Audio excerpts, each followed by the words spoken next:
Trade updates. Lineup decisions. The ordinary administrative machinery of running a Major League Baseball team through the grinding length of a season that demands decision after decision after decision until the decisions themselves become reflexive, processed and executed with the professional efficiency of someone who has made enough of them that the weight of each individual one has been distributed across the accumulated experience of all the others. And then there are calls that are different. Calls that a manager picks up the phone to make and then sits with the phone in his hand for a moment before dialing. Not because the decision is unclear. Not because the organizational direction is uncertain. But because on the other end of that call is a person, not a roster slot, not a contract figure, not a transaction wire entry, and what they are about to hear is going to change something for them that cannot be unchanged. Dave Roberts made that call on a Tuesday morning. Will Smith picked up on the second ring. And what Roberts said, and what Smith said back, and what Ohtani said when he saw the medical test results later that same afternoon, set in motion a day that the Dodgers organization will carry with them long after the trade that followed it has been filed away in the statistical record of a baseball season. The cervical spine injury had been present longer than anyone outside the immediate medical staff knew. That detail, the timeline, the specific question of how long Smith had been managing something that the organization eventually determined could not be managed any further, was the part of the story that generated the most subsequent conversation. Not because it implied negligence. Not because anyone in the reporting that followed the announcement suggested that something had been mishandled. But because it raised the human question that cervical spine injuries always raise when they occur in the context of professional athletics. How much had he been carrying? And for how long? And in how many games had he crouched behind that plate and received pitches thrown at major league velocity while managing something in his body that most people would have walked away from immediately? The answers to those questions, as they emerged through the medical reporting and the subsequent organizational communication, added a dimension to the story that the transaction wire announcement could not contain. Smith had been competing through it. 4 weeks. With the specific stubbornness of a professional who understands that his roster spot is not guaranteed by his health history and whose competitive identity is built around the refusal to remove himself from situations that hurt. The Dodgers medical staff made the removal for him. And Roberts made the call. Smith's response, reconstructed through a person with direct knowledge of the conversation, was not what the organizational script for these moments typically produces. He didn't argue. He didn't negotiate or request a second opinion or deploy any of the protective mechanisms that athletes sometimes reach for when medical news arrives that conflicts with their desire to compete. He said, "How long?" Roberts gave him the timeline the medical staff had provided. Smith was quiet for a moment. Then said, "Is it the spine or is it something the spine is affecting?" Roberts said, "Both. They need to address the primary injury before they can fully assess what's downstream from it." Smith said, "Okay." That was it. One word. Carrying everything that one word carries when it arrives at the end of a conversation that has just rearranged the immediate future of someone's professional life. Roberts said, "I'm sorry, Will." Smith said, "Don't be. Get someone good." The trade was completed within 36 hours. 2 players going out. 1 coming back. A 2-for-1 structure that, like every asymmetric trade, communicated something specific about the relative valuations involved, about how badly the Dodgers needed what they were acquiring and what they were willing to pay to acquire it quickly. The pitcher coming back was someone the Dodgers had monitored for 18 months. A name that appeared regularly in the internal discussions that front offices conduct about players on other rosters whose situations might eventually create acquisition opportunities, players whose talent the organization respected and whose circumstances they watched without actively pursuing. The circumstances had changed. The Dodgers moved. His name was Daniel Voss. 26 years old.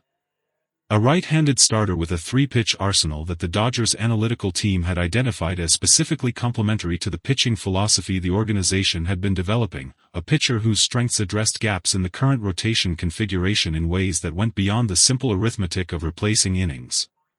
Roberts introduced him briefly at the afternoon availability.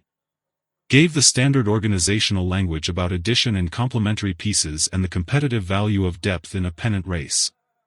And then a reporter asked about Ohtani. The question was about the medical results. Specifically, had Ohtani been informed of the details of Smith's injury, and if so, what had his response been? Robert said, Shohei asked to see the medical report. The room absorbed that. A reporter said, he asked to see it himself? Robert said, he did. That is not a standard request. Players are typically informed of a teammate's situation through the organizational communication channels, a summary, a conversation with the medical staff, whatever level of detail is appropriate. Shohei asked to see the actual results. He paused. He said, we showed him. Another reporter asked, what was his reaction? Robert said, he was quiet for a long time after reading it. And then he said, and I want to quote this accurately because I think the words matter, he said, after seeing the medical test results, I became very worried about Smith.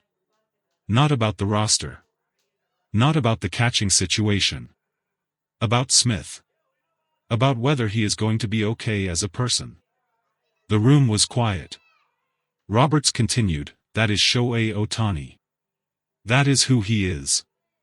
In the middle of a pennant race, with his own next start approaching, with a new catching partnership to build from scratch, his first response was concern for a teammate's health. Human concern. Genuine concern. The kind that doesn't perform itself. The first meeting between Ohtani and Voss happened that same afternoon. Not formally arranged. Not scheduled into the organizational calendar as a structured introduction with coaches present and specific agenda items to work through. It happened in the weight room. Ohtani was already there when Voss arrived, early, as Ohtani always arrives early, with the quiet purposefulness of someone whose preparation begins before most people's days. Voss walked in, recognized immediately who was in the room, and did what most people do in that situation, processed the recognition and decided in approximately 2 seconds how to navigate the next 30 seconds. He introduced himself. Directly. Without the excessive deference that some players bring to initial encounters with Ohtani, the slightly unnatural quality of someone performing normalcy in a situation they find extraordinary. He said, Daniel Voss. Just got here. Ohtani looked at him. Then said, I know.